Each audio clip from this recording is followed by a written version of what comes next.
Recording in progress.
Hey, Woche, wo ist I was struggling to connect. There's a problem here at Laboria of network.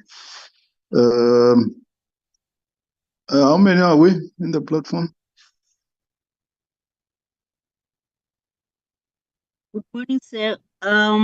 You 6 now. Okay.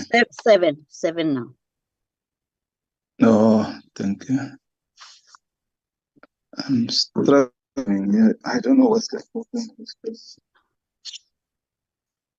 There's no problem of load shedding. Okay. Going to the agenda.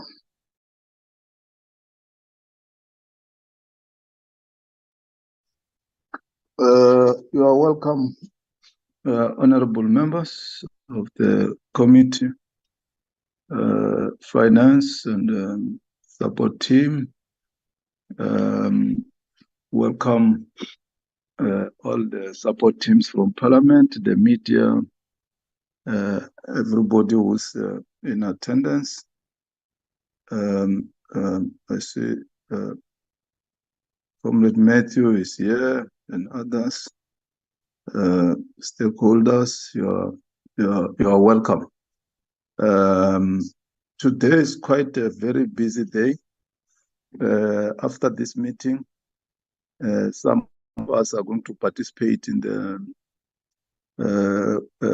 questions, oral questions in the economic cluster. And after that, it will be the debate on the pension fund amendment bill. So it is quite a very busy day. And this is our last meeting of the term. Unless there's going to be an extraordinary meeting to process something extraordinary.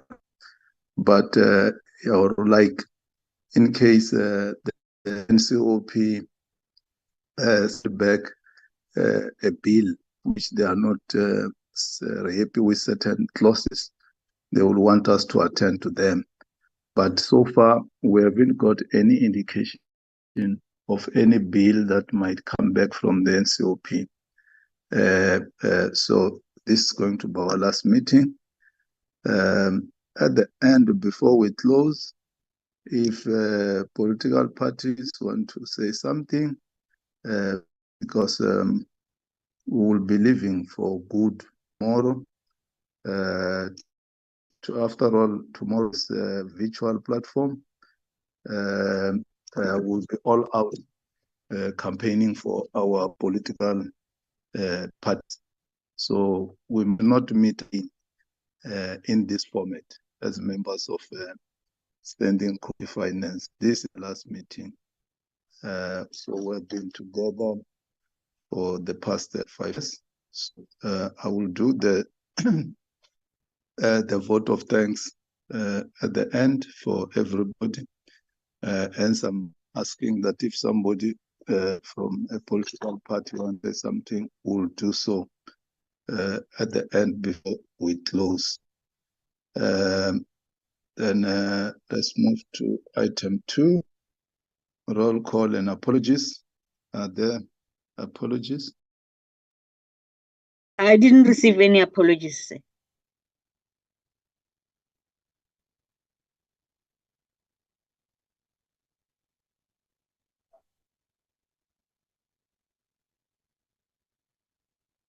Okay. Yeah, today I'm struggling using this phone. Okay. There's no apologies. Apology received. Let's move to item 3, the business of the day, consideration and adoption of the committee legacy report 2019-2024. Can you please slide the report?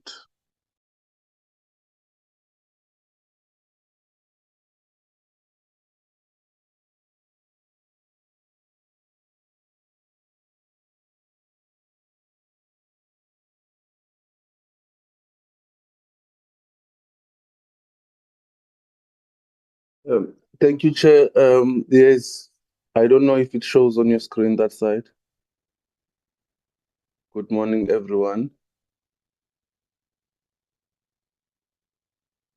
Is the report showing on the screen? Yes, it is. Good morning, Zakhele. It's showing, yes. Thanks. Yes. Yeah, I don't know, Chairperson, if you want me to take you through all the report from the first page, or do you want to go straight to recommendations and observations?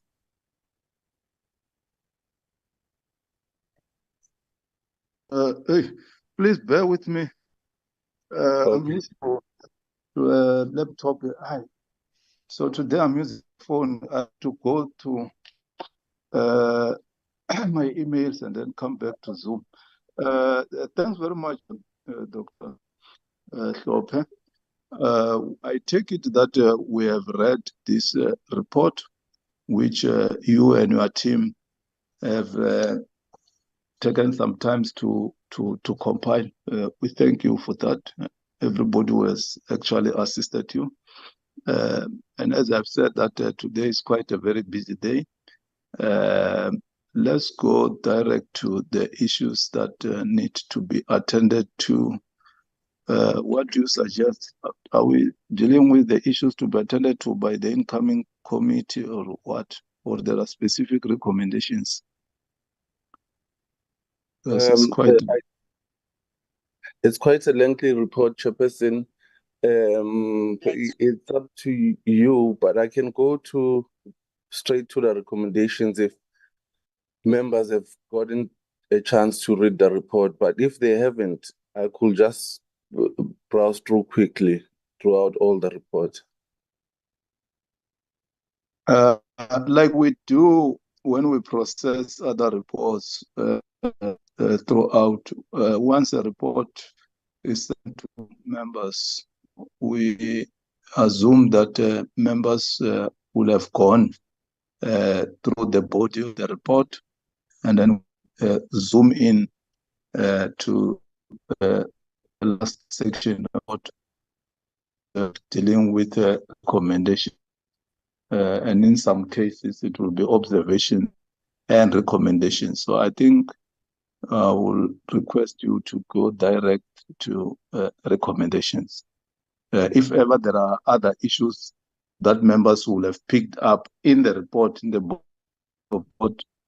we don't restrict members to say, no, don't go back. No, we deal with the report as a whole, but for now, focusing specifically on the recommendations. So we have to approach it in that manner so that we are productive and try to save time. Okay, Chairperson, I'll go straight to the observations and recommendations. But the main issue that comes out in the report, it came out again in the previous committee's report, is the issue that our committee has a dual mandate. Although it is established in terms of the Money Bills Act, Section 4, subsection 1, to deal with the fiscal framework. It also plays the role of a portfolio committee. So the challenge with that is that we are the only standing committee in Parliament that is also a portfolio committee. So that brings about challenges. And I remember in the last report, there were recommendations that the committee should have a subcommittee so that another subcommittee deals with particular issues and another one deals with other issues. But I went back to look at the Act, how the standing committee was formulated and what was the situation before that. Before there was a standing committee, there was a portfolio committee which also did the fiscal framework work at that time. But the Money Bills Act forms the committee to do this work of fiscal framework, the MTPBS, and the tax bills.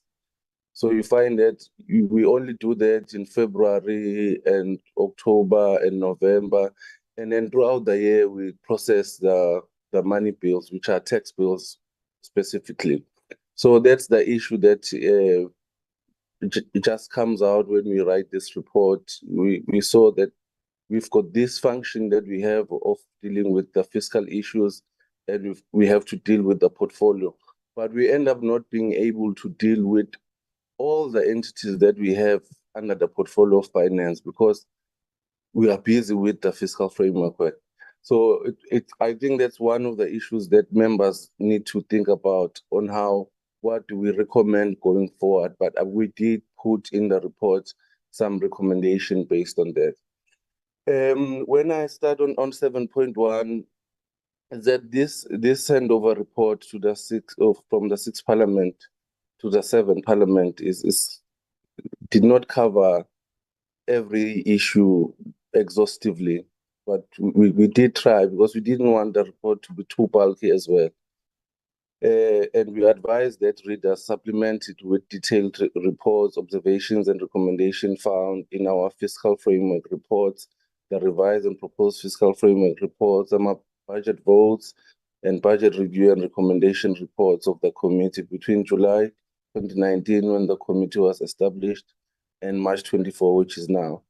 So this report is not intended to dictate the structure or focus areas of the incoming committee's affairs, but are provided as guidelines, aligning with parliamentary long-held practice of compiling legacy reports at the end of each term.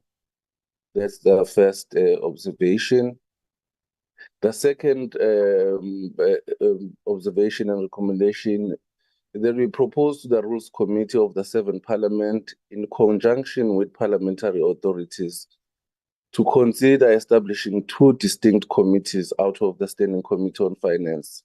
The first committee will continue to function as a standing committee, focusing on national macroeconomic fiscal policy matters and money bills. The second committee will operate as a dedicated portfolio committee on finance, responsible for legislative and oversight activities over the financial and non-financial performance of National Treasury, and over more than 20 entities falling under the finance portfolio.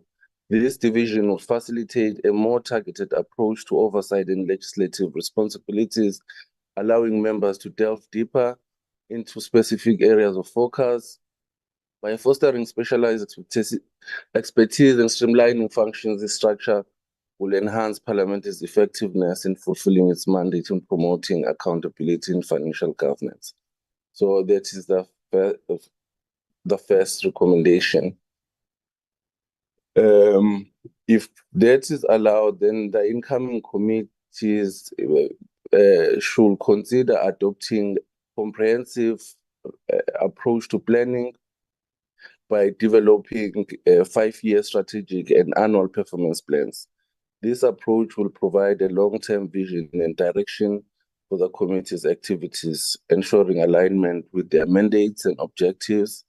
Additionally, annual performance plans will allow for more detailed planning and monitoring of progress towards achieving short-term goals and objectives. Number 4 is that the incoming committee should prioritize the timely adoption of meeting minutes, aiming to ensure that every meeting agenda has an item for the adoption of previous meeting minute. This practice will enhance accountability and organizational efficiency by ensuring that accurate records of discussions and decisions are promptly available to members and stakeholders. So this is supposed to be done by secretaries. I don't know why actually it's not done, because minutes every week they are edited and submitted to secretaries. I don't know why they don't put the agenda in of adoption of previous meeting minutes. The incoming committee should advocate for an empowerment of parliamentary support staff by urging management to facilitate their attendance, conferences, workshops, addressing issues affecting the financial sector. This includes events hosted by SARS, the conferences that are hosted by some entities of government, but Parliament, I don't know, is never invited and such. So as staff, we feel that sometimes we don't get empowered well. Even members comment about us. They make some reflections about us in the meetings, and we can't answer for ourselves. They say we are inexperienced compared to National Treasury. I mean, so this is, I think it's a very important recommendation. It is recommended to prioritize building capacity within Parliament for conducting socio-economic impact studies to enhance the efficiency and effectiveness of processing private members' bills, because the lack of such capacity is a hindrance in fully assessing the potential impact of proposed legislation on the economy and society. You remember, Chair, that we processed a number of private members' bills, but there's one that we did not finalize. It was the South African Reserve Bank private members' bills, because we did not get the socio-economic impact study. So this speaks to Parliament to develop that kind of capacity. And also another issue that is important that we saw is that we should be able to, before the bills, private members' bills are given to the committee, that study should have been conducted already, the socio-economic impact study, so that everything is done before matters are referred to the committee. So here we ask for Parliament to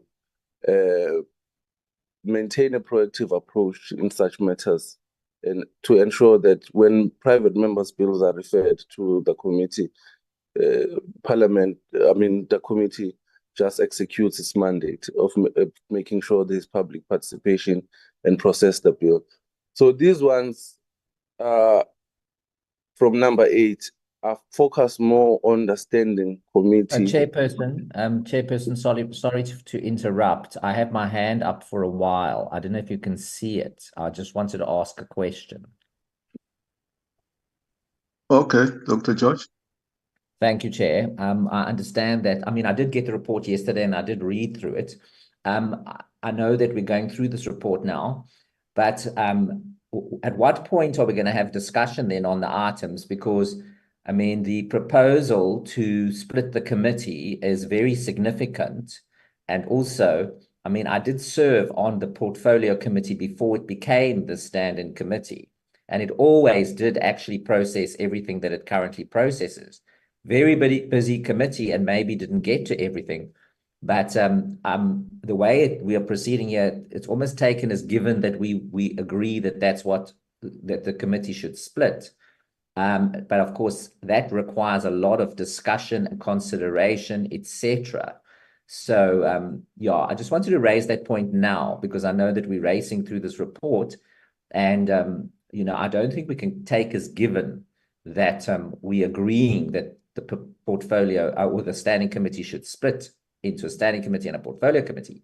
I mean, that requires a lot of thought and attention, in my opinion. So I just thought I'd raise it now before we got too far down the road. Thank you. Okay, Dr. Josh. What Dr. Hlophe was doing was to summarize the recommendations. Then we will have to go through each recommendation ourselves, and then take a decision, and then finally adopt the report. So I'll request Dr. Hlophe to gallop in going through those recommendations.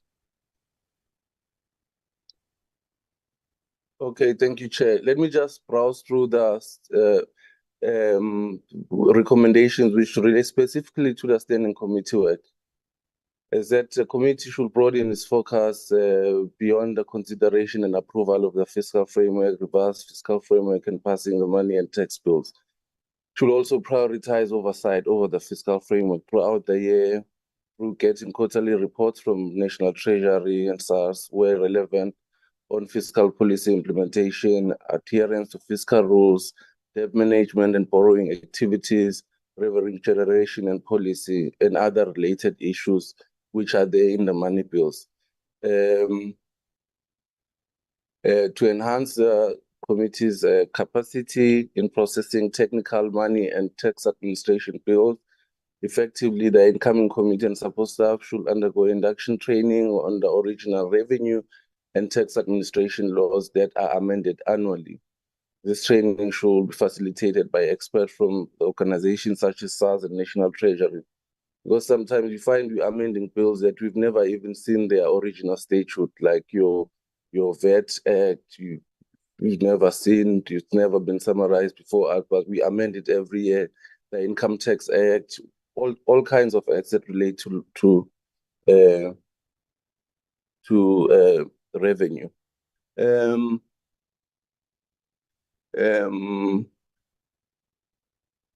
And also this emphasizes that this issue of consulting broadly, because sometimes you find when we're dealing with the fiscal framework or the revised fiscal framework, there is always complaints that time was not enough and so on. The fourth one is that the committee should work more closely in a coordinated approach with the Appropriations Committee.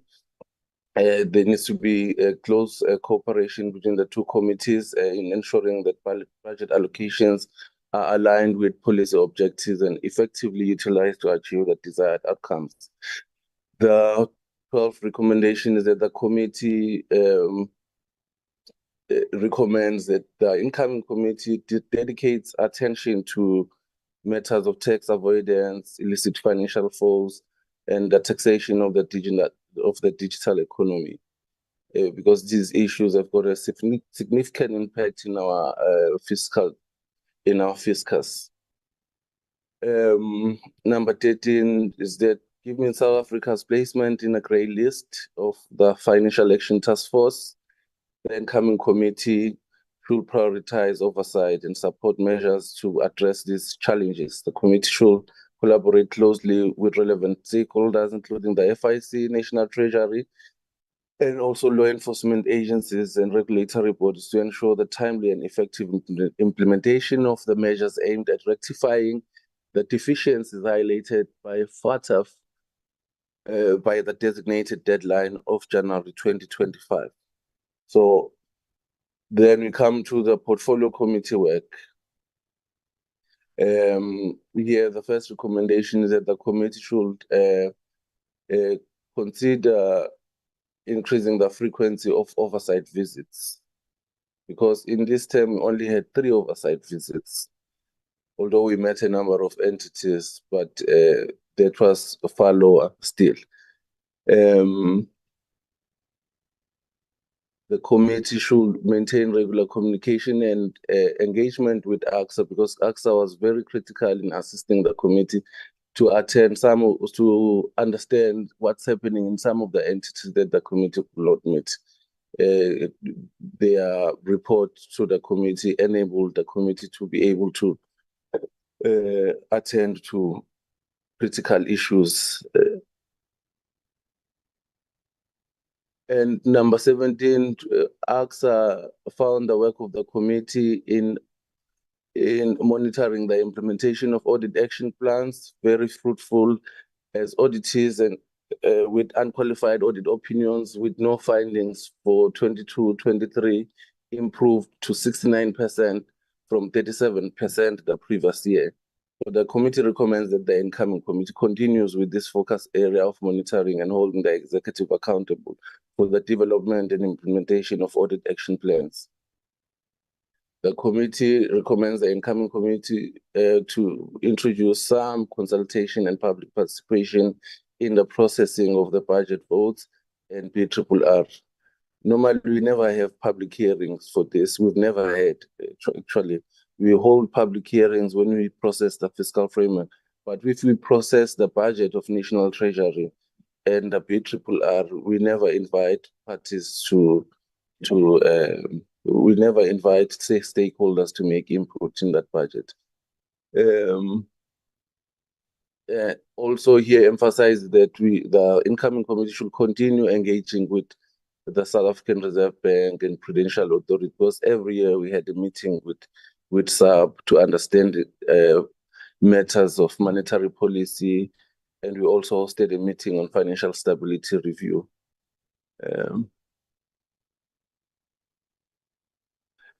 The issue of financial sector transformation, the committee this year, all these years has been calling for the Financial Sector Summit to be hosted by NEDLAC, because the last summit of the financial sector was last held in 2002.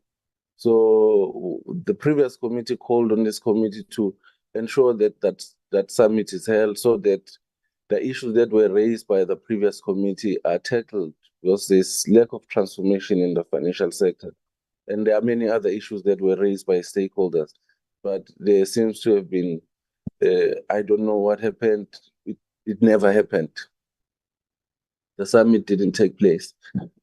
The incoming committee is urged to consider expediting laws to protect banking customers' rights amidst the concerning trend of arbitrary account closures by the South African banks. Collaborating with the regulatory authorities like FISCA, FIC, and NT, the committee should advocate for enhanced transparency and accountability in banking practices, particularly regarding account closure procedures. It will also heed recommendations from the Zondo Commission to amend or enact laws safeguarding customers' rights against unilateral closures.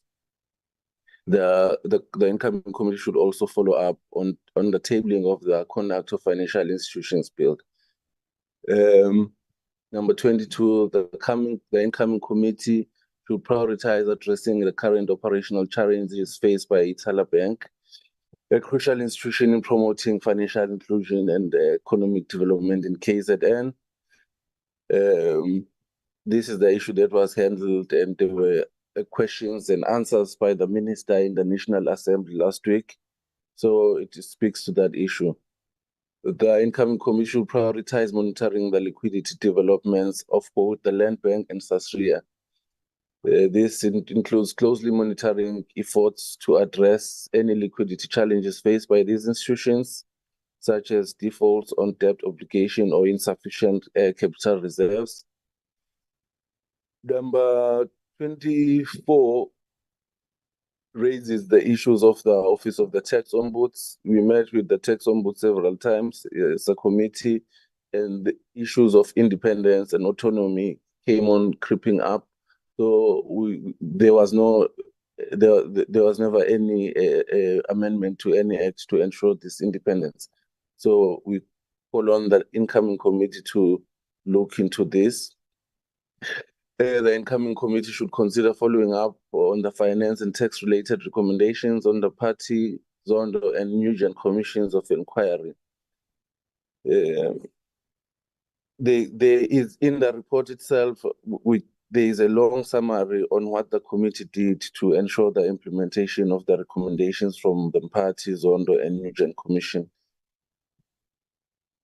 Based on the challenges and complexity surrounding the FMS project, we also call attention to this for the incoming committee, the Integrated Financial Management System. And lastly, the last one still talks to the issue of the IFMS. So those are all the recommendations that were highlighted and put here. I'm sure also in the body of the report, there are places where there are recommendations as well, but here I was just summarizing. Thank you, Chairperson.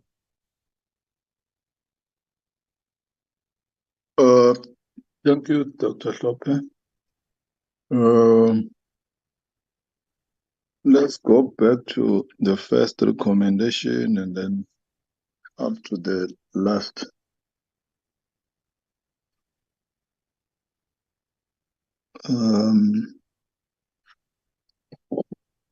There's a problem on my side that I only see half of the screen.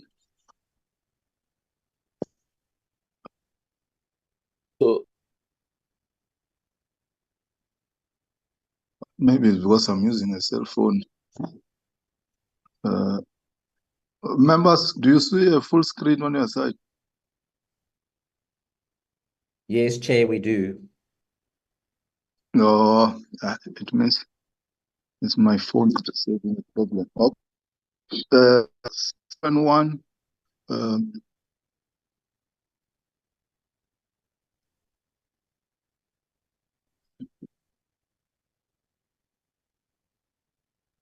7.1. Do we agree? Yes, Chair, it's just an introductory recommendation, observation, kind of. Agreed. Agreed. 7.2.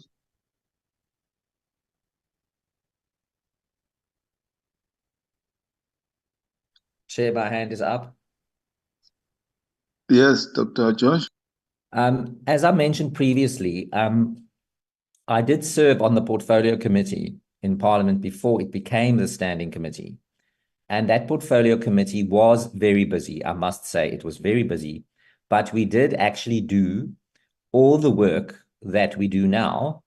What the Money Bills Amendment and Related Matters Act did when it established the standing committee is that after the Money Bills Amendment Act, it was in fact possible for Parliament to amend the budget, because prior to that, it was not. And that is why the committee actually designed and then passed the law to facilitate for an adjustment to the budget, which would, I mean, obviously we haven't done that yet, but, you know, the time may well come in the future. And that would imply that there would be more to be done, because previously we were merely processing the budget. Now we are actually able to amend it. So it does follow that there may well be more work required, because if you're going to amend a budget, then it does require more attention. I know the Appropriations Committee is also involved. So, but the workload has always been very high. But I did consult with my Deputy Chief Whip on this particular matter prior to the meeting, because I just wanted to make sure that we were all on the same page. So I think that it is true that the committee's workload is high, and that we need to consider the high workload and possibly the fact that we may well in the future in the new Parliament, which will possibly look different, will probably look different, we may well adjust the budget, because we don't know what the numbers will look like. So I do think it's worthwhile for us to consider how we would actually do that big load of work. But I'm not certain at the moment whether I would support splitting up the committee into a standing committee and a portfolio committee as proposed. So I just wanted to raise that issue. I'm mindful of the fact that there is something to be thought about, and we need to consider it. But at this point, I can't support saying, you know, I would agree that we should split the committee, because maybe there's something else that can be done. I do not know. But it is true the workload is very high, and we do want to do it properly, but we need to consider what is possible, because we've never discussed this before. It's the first time we see it now in the committee, I mean, on the report. So I just wanted to place my position there, Chair, on this. Thank you. Thanks, Dr. George. Mhlonishwa Skhosana. Ngiyathokoza Sihlalo. Ngilotshisa wonke amalunga ahloniphekileyo and our support team and all other stakeholders present. Yeah, no, Chair, I think we will acknowledge the concern raised in this particular report of the workload of the committee. I think it's true that the committee is overloaded to an extent that some of the responsibilities that we are supposed to do, we end up not doing them, like especially on the part of the oversight. Like Dr. Zakhele indicated that we only had 3 physical oversight for the whole duration of the 5-year period. However, splitting the committee into two, into a standing committee and portfolio committee, I think it may create a serious confusion to the public when we are going to have a portfolio committee of finance and the standing committee on finance. You might find that when people are supposed to write to the portfolio committee, they end up writing to the standing committee. Or when they're supposed to write to the standing committee, they end up writing to the portfolio committee because of not understanding which committee deals with what. Because even here in Parliament, even some members of Parliament, they normally refer to us as the portfolio committee of finance because they can't differentiate what is the difference between a portfolio committee and a standing committee. So having two committees on finance, one being a portfolio committee and one being a standing committee, I think is likely to create serious confusion here in Parliament, but even to the public. I think the better solution would be to have a subcommittee, to have a standing committee as it is, but under the standing committee, have a subcommittee that will focus on the issues of playing oversight role to the National Treasury and its entity. And then the main committee, then it will continue to focus on the microeconomic policy, fiscal policy, and money bills, but then have a subcommittee which will be dedicated to playing oversight to the National Treasury and its entity. I think that is doable. Because, for instance, if you look at the portfolio committee of Justice and Correctional Services, they've got one portfolio committee, but under that portfolio committee, they've got a subcommittee that deals with issues of correctional services. Because previously, I think they've noted that the part of correctional services was suffering because their main focus was mainly on the issues of justice and stuff. So they had to create a subcommittee under the very same committee, under this very same portfolio committee. They had to create a subcommittee that focuses on matters of correctional services. So I think it would be better that way, because having the two committees, both are finance committees, just that the other one is called standing, the other one is called portfolio. I think to the public, it will create a serious confusion, more so that we also have a standing committee on appropriation. Because if you go to provinces, for instance, we don't have a committee that is called an appropriation committee, whether be it a standing or a portfolio. Matters of appropriation, they also fall under finance. We've got only one committee that is called the Portfolio Committee on Finance that also deals with appropriation. But here at our level, there is a separate committee that deals with appropriation.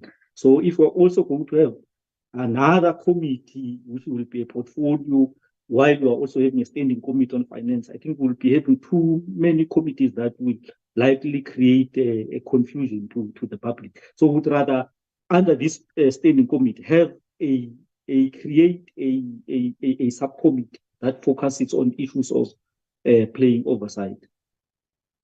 Thanks, Chair. Thanks, Hlonishwa, Skosana. Noxie, over to you. Thanks, Chair. Thank you so much. I think I want to agree with the members that have already spoken, especially the point that has been raised by Honorable George, stating that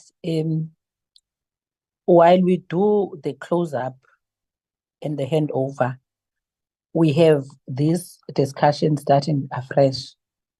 And I think rather than propose two standing committees, we'd rather have a kind of investigation that looks into how best the committee will work. For example, I do not believe that some of the things we did not do were not done because we were too busy. There's a lot of things that are happening in this parliament, including the issue of checking permission to do work and not getting that permission. And you find that on the dates that you had put aside to do work, you are actually doing nothing because you didn't succeed in having the work that you were supposed to do done. So my view would rather be that the new term, the 7th term, starts with a strategic workshop where members have to be taken through what the committee stands for, what it does, what it has done, and what it will do in the new term, so that we know that these are the plans, that we had. But the plans that we had could not be done in time or successfully. And then the investigation will inform Parliament that, in fact, this committee is not able to do what it is supposed to have done. Because I would have agreed with Honorable Skhosana, for example, but I am not sure, I am convinced that the reason why stuff was not done was because we had a lot on our plates, yes, but we did have time to do things, but they were not done. Thank you, Chair. Thanks, Noxie. So, in my understanding is that we don't accede to the recommendation for now. We'll look at it to refer to the committee or to the next term. What we should also bear in mind, we are not the only finance committee. There is this committee. Appropriations committee is also a finance committee. And if I'm not mistaken, SCOPA is also a finance committee. So in terms of the rules and procedure book of Parliament, I think there are almost 3 committees. So what we are recommending is that let's that this matter stand over. We'll look at it in the next term. Okay, let me not go back to all the reasons that members have given. Let's move to the next one, 7.3. Noxie, can you please chair for now? There's something that I must quickly attend to from Parliament here, as you have heard them calling. 7.3, over to you.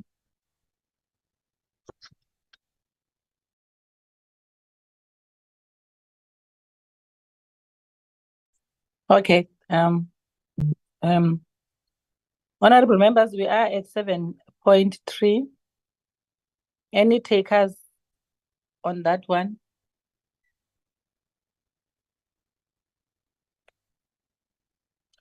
I'm almost in the same predicament as the chairperson, but I'm looking at hands. I have not seen any, but then do we agree on the recommendation, members? Yeah, agreed, Chair. Agreed, thank you. We are now at 7.4. Sorry. The prioritization of adoption of committee meetings. Yeah, I think that's a point that we have ignored, so to speak, in this term. Agreed?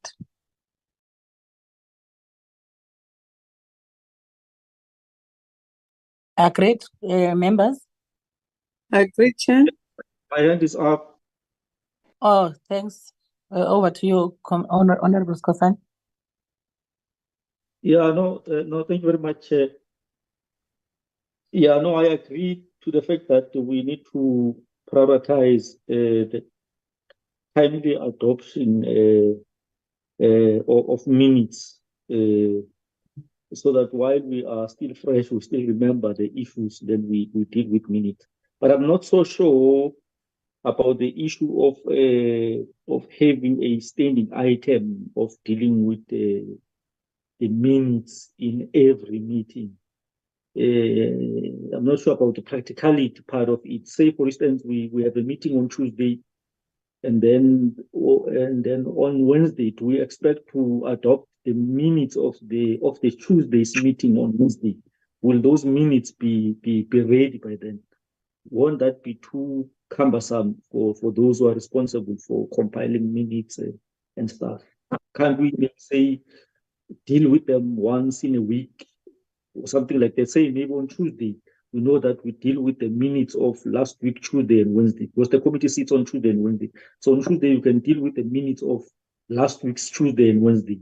Then the next Tuesday, you deal with the minutes of the previous week, as opposed to having an expectation of dealing with minutes in every meeting, especially for meetings that sit on Wednesday. I'm not sure if the minutes of the Tuesday's meeting will be ready by Wednesday. Thanks, Chair. Okay, Zakele, don't you want to explain a bit on that? Yes, I do, Chair. Every week, normally we have 2 meetings. It's Tuesdays and Wednesday. So in the next Tuesday, we adopt minutes of last Tuesday. And Wednesday, we adopt minutes of last Wednesday. And then it goes on and just like that, because we've not adopted minutes for last year and for this year. I don't know when was the last time we adopted minutes. I always try to remind our secretaries, why don't we adopt minutes? Why don't we put minutes on the agenda? So I normally speak with Alan about that, and we spoke about this when the last parliament rose. The minutes needs to be there, because the standard in parliament is that those minutes, if we have a meeting on Tuesday, they must be by Friday edited and submitted to the chairperson, and we do that every Friday. And then for Wednesday, those minutes must be in by Monday. If we don't do that, then Parliament is not performing, because it must have minutes ready within 3 days of a meeting. So we can have that standing item in every meeting item. Meeting agenda that we have. Yeah. Okay, it's clearer. Honorable Sikosa? Yeah, no, it's clear, Chair. I agree. Thank you. No, I think it's agreed to, because Honorable Skosana has agreed. Thank you. We are now at 7.5.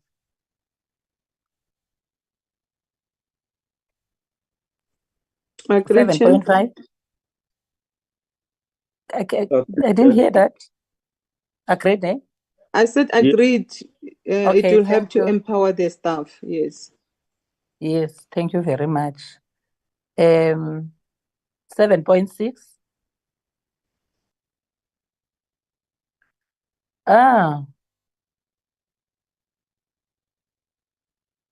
It's staff empowerment again, eh? Yes, capacity for the staff. Yes, Agreed. 7.7.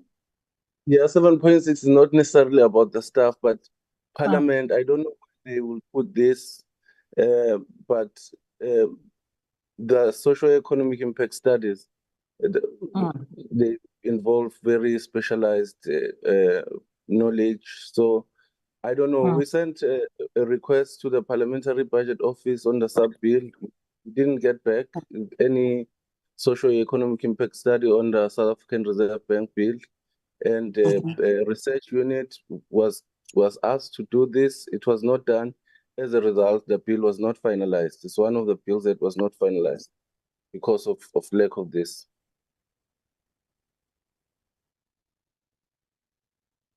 Of lack of skill. Lack of capacity within Parliament to conduct socio-economic impact studies. That's what I would say. In Parliament as a whole, because we are not the only committee that does private members' bills, but many other committees do them. But who is Mm. responsible for doing for all the committees in Parliament, socio-economic studies on private members' bills? Because even sports can have a private members' bills, justice, trade and industry, and so on. It's not about Oh, just okay. So it's not a finance specific no, it's a parliament thing. observation. Yeah. Okay. It's a Okay. parliament thing because maybe we had more private members' bills than other committees in this committee, but it's a parliament-wide thing. It's just like the development of those private members' bills by legal services. It does not do that only for our committee, but for all the committees. Yeah, maybe.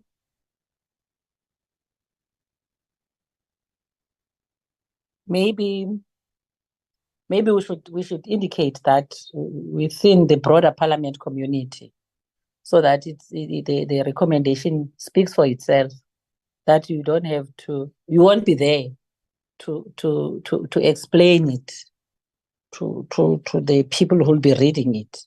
So I think it must be clear there what you're saying. Thank you very much. We have already agreed on it.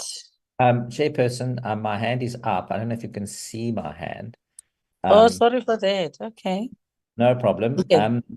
Yeah, I do agree broadly that we make it a bit broader regarding Parliament, but I think we must also bear in mind that we do have a parliamentary budget office, and that budget office was established for a purpose.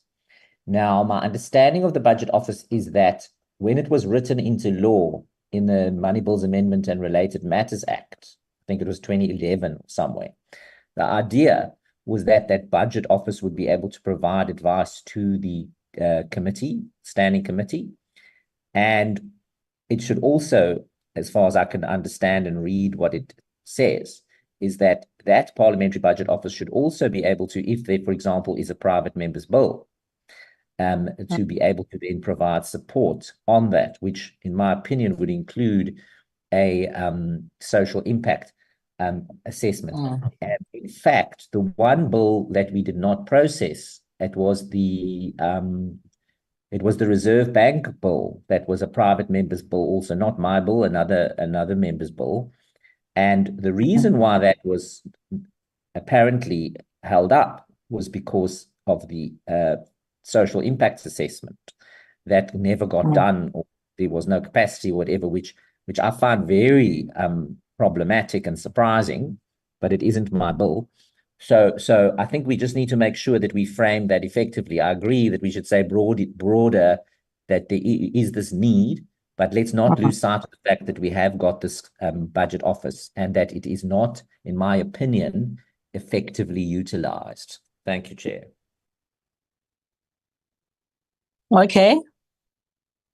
Yeah, Zakhele, can the recommendation include the effective utilization of the budget office in Parliament? Can Yes, it serve? we edit this, yes. Yes. Okay. We're now on 7.7. Legal services. Is this where you commented about how the department sometimes undermines the capacity of parliamentary officials? No. No, I did not say that on the capacity. It's because in some meetings, members of Parliament make comments that we don't have experience because we don't get to attend conferences, and members of Treasury attend all these conferences and so on. But it's Parliament that must make sure that they give us resources to be able to attend the things, you know. Yes, okay. I get you. I have an experience of being undermined by an official in this portfolio committee, in this standing committee of finance. So That's why I'm asking. Ukuthi, oh, okay, Nani, you undermine one another as officials. Because there is a perception that members are not necessarily qualified to deal with staff. There could be that perception amongst yourselves as well. So that's why I needed clarity on that. Right? Okay, members, there it is. Agreed? Agreed, Chair. Thank you. We are now at 7.8. 7.8, it says there, standing committee. What are we saying there? What was the previous 7 points? If they were not a standing committee or standing committee function. Okay. Thank you for that. Yeah. 7.8, honorable members. Agreed, Chair. Agreed to. Thank you very much. 7.9. Agreed, Chair. Agreed. Training of the participants. 7.10. Inclusive approach on stakeholders. Yeah. 7.10. Agreed. 7.11. Between incoming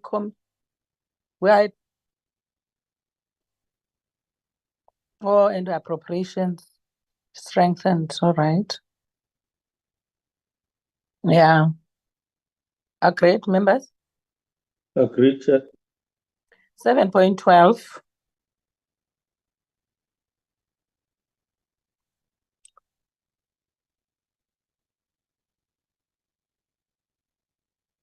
Tax avoidance, IFS, taxation.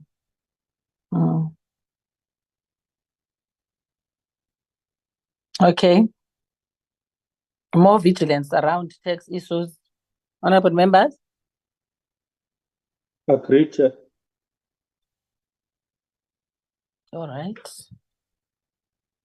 7.13.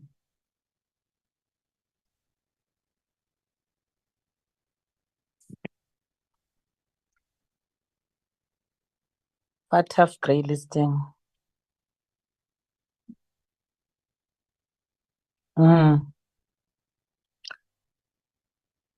I think also, Zakhele, when it comes to issues that relate to grey listing, is it not also commendable how we interact with other committees as well? I get it that we do have a recommendation already talking to our relationship with appropriations, but when it comes to grey listing, are we not supposed to also, over and above what you have here in this recommendation, are we not also supposed to be talking about our relations with other committees so that there is timely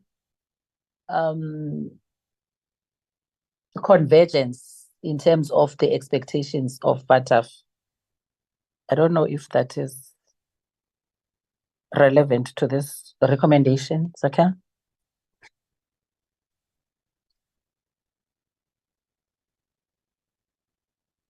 Yes, I think it's relevant. It could fit in there where we say the committee should collaborate, should work collaboratively with other stakeholders, including other committees of parliament, the FIC. Yeah, I think we can edit there. Yeah. Okay. Thank you very much. Honorable members, agreed? Agreed, Chair. Okay. And then we come to the portfolio committee functioning. I think Zakhele, the way you and your team drafted this content, it was also based on the portfolio committee being divided from the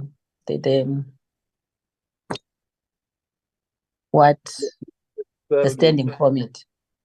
But Not necessarily, but there's nothing, there's nothing wrong with that. I think as we deal with issues, investigating and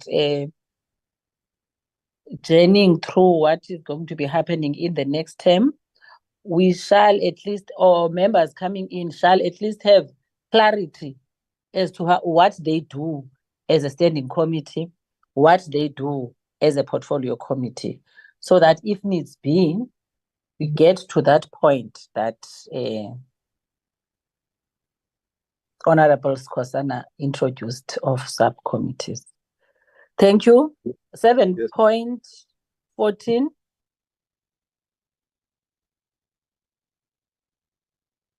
Yes, man. Hey, the frequency of oversight visits. And I think it's good that it becomes part of the handover report, the legacy report. Honorable members, Agreed, Chair. agreed to 7.15.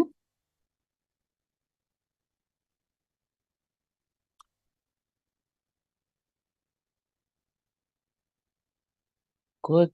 Yeah, I think that's a good point about the plans and strategy. Thank you. All right, members. Agreed, Chair.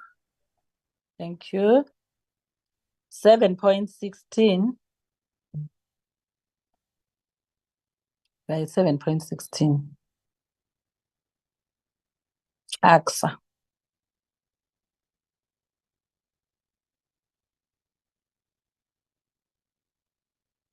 The Auditor General of South Africa. I think we've had limited interactions with them in the current administration. I think the recommendations should just be aligned to whatever strategy or plan that will be followed in the 7th administration, so that we are able to pick up on the areas that were identified to be followed up or to be strengthened. Members? Agreed, Chair. Thank you. Agreed too. 7.17. Yeah.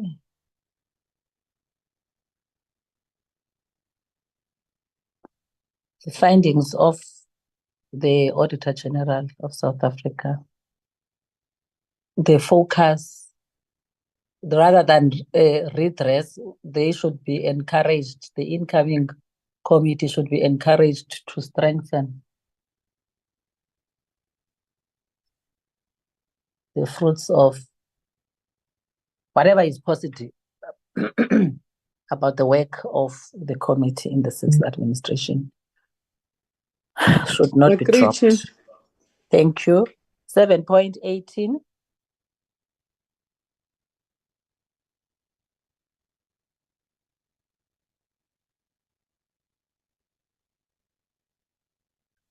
More consultation during budget vote and the BRRR.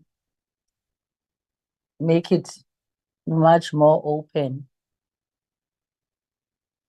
Yeah, good point. Members? Agreed, Chair.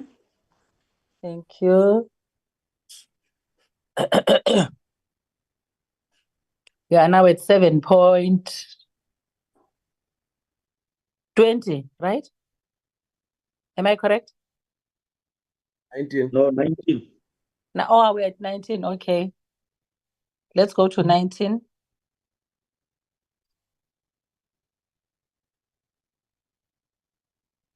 Building on the established practice, regular engagements, yes, yeah. The committee should also continue to receive annual reports and presentations on financial stability review. Yeah. Yes. Agreed, Chair. Thank you. 7.20.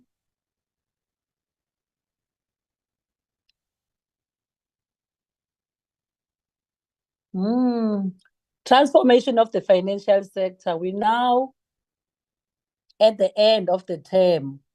We never had that conference that was promised when we started the term of the financial sector transformation. My goodness. Yeah, it's a good point. We just need to have it followed up. Honorable members? Agreed, Chair. Agreed to. 7.21. The laws of protecting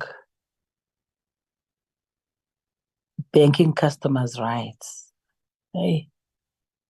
Yeah, it's a very good observation. Collaboration with regulatory bodies like FIC and National Treasury. Follow up on tabling of the Conduct of Financial Institutions Bill by National Treasury.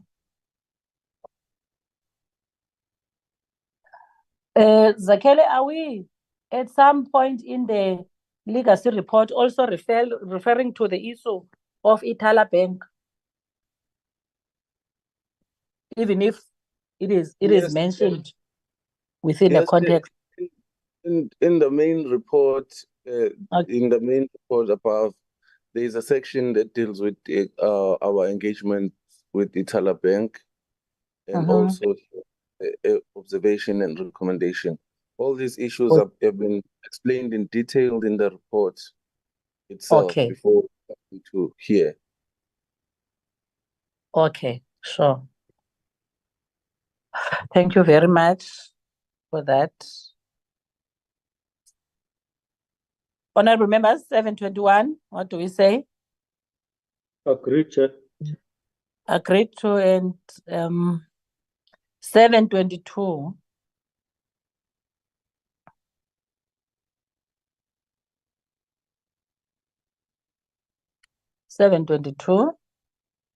Honorable members? Agreed to. Agreed to. 723. Agreed, Chair. Sasria. Shame, Sasria.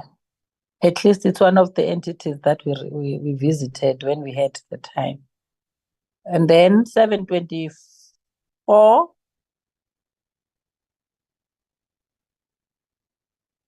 OTO's independence.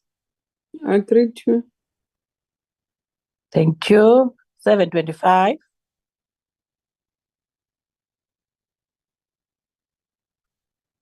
Agreed, Chair. Agreed to. And then 726. IFMS. Okay.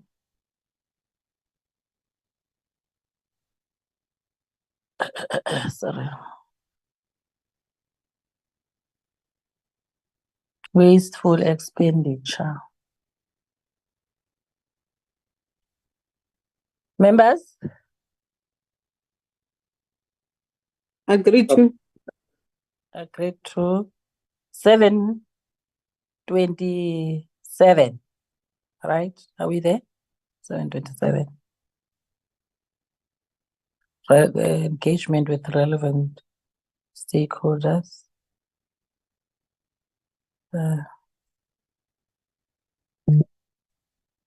Procurement challenges. Yes. Honorable member? Agreed, Chair. Agreed to. Thank you very much.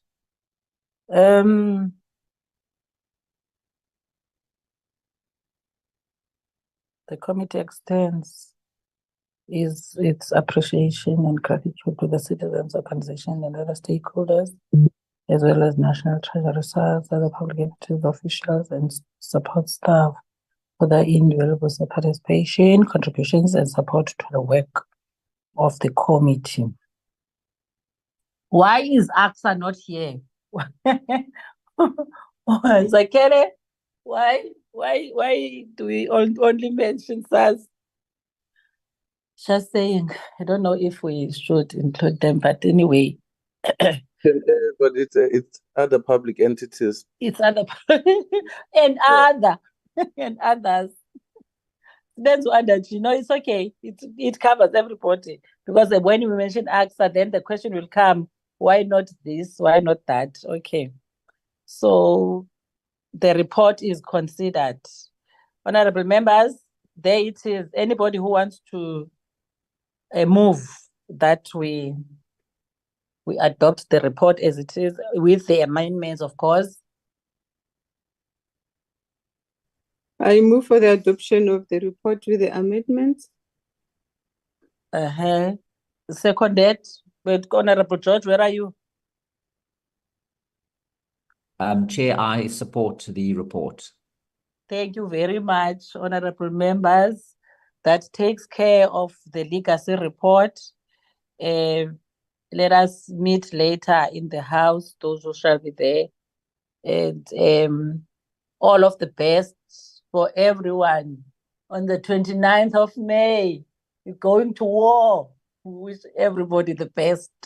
Thank you so much, honorable members. Thank you so much to the... Come here. Aye. Chairperson.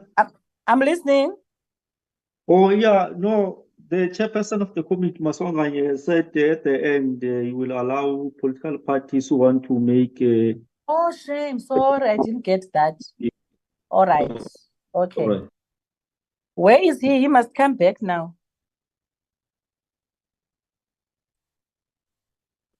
Okay. Jojo.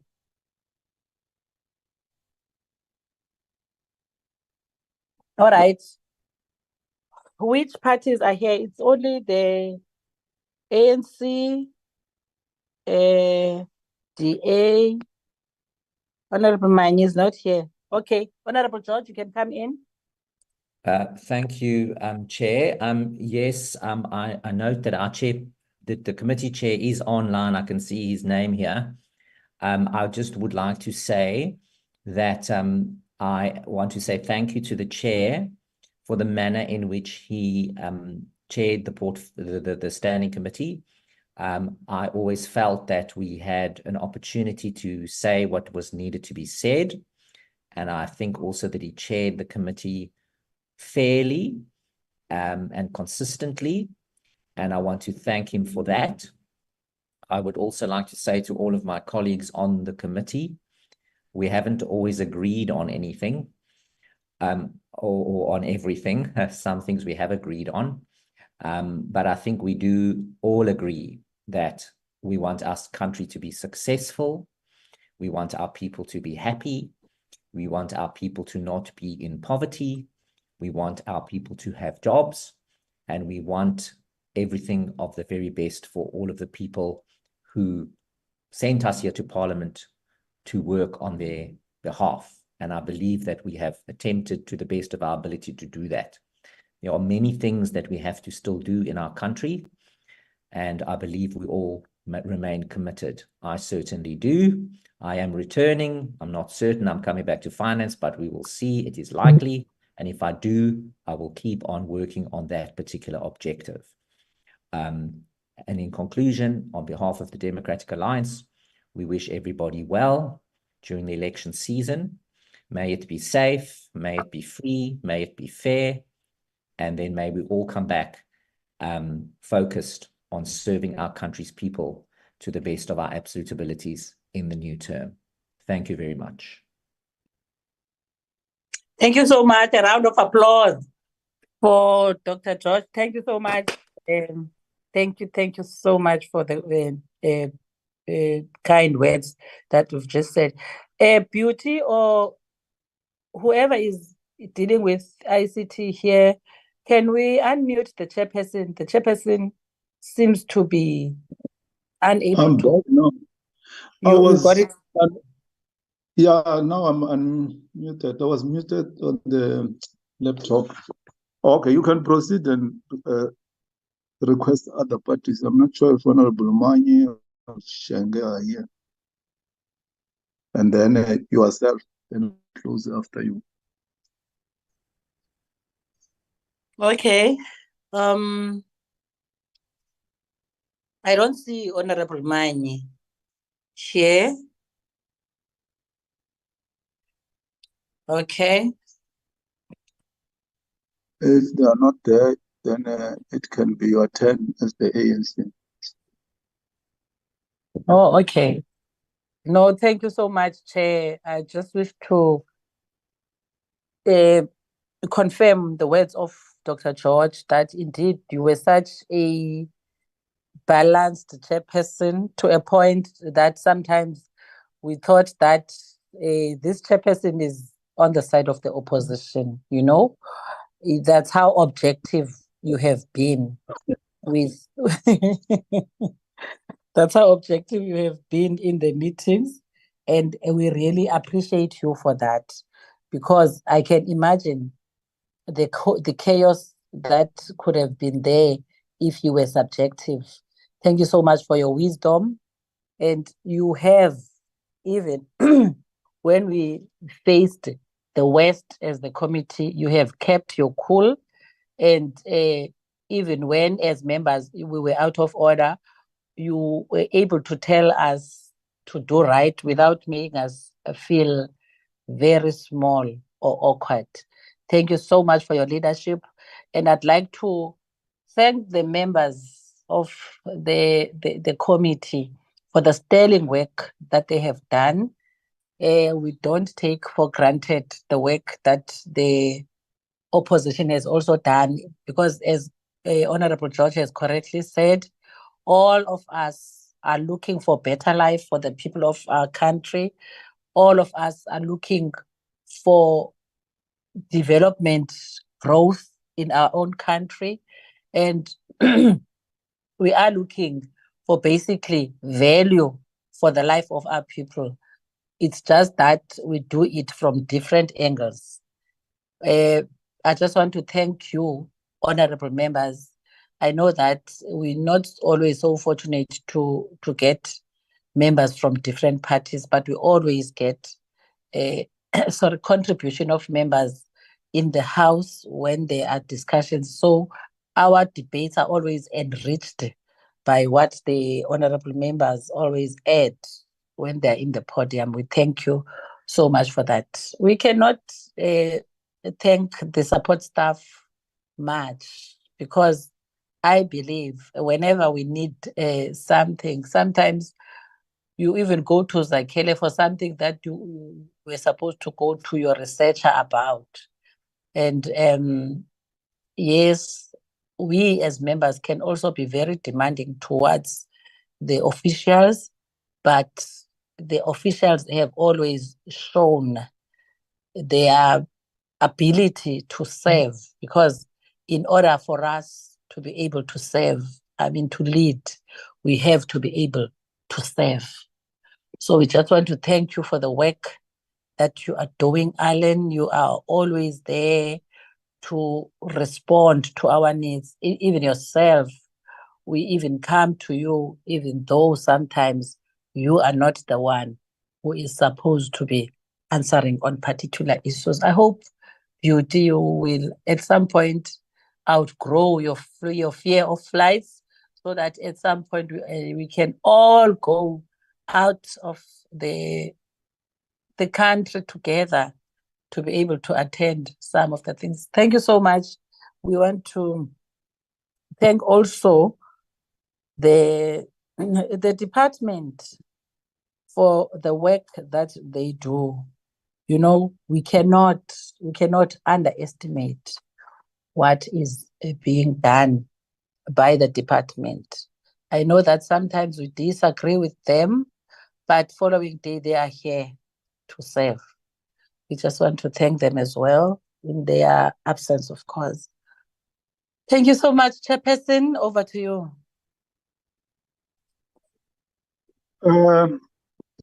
Thanks very much, Comrade Noxie, for holding the fort. And thanks very much to the honorable members as we are drawing close to the end of the term. Thanks very much that we're sticking together for the past 5 years.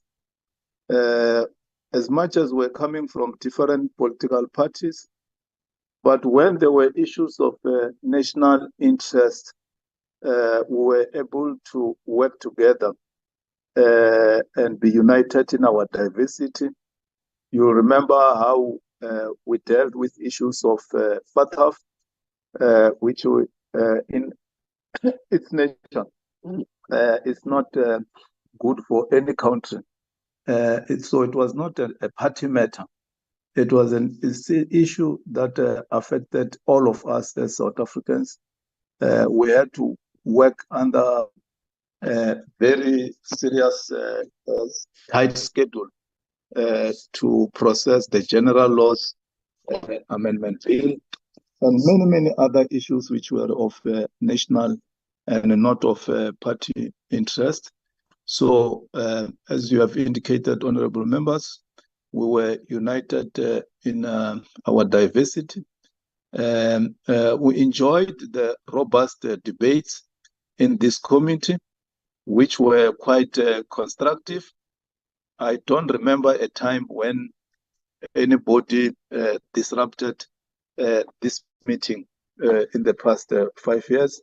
Nobody was also suppressed to raise his or her views or the views or the mandate of his or her political party.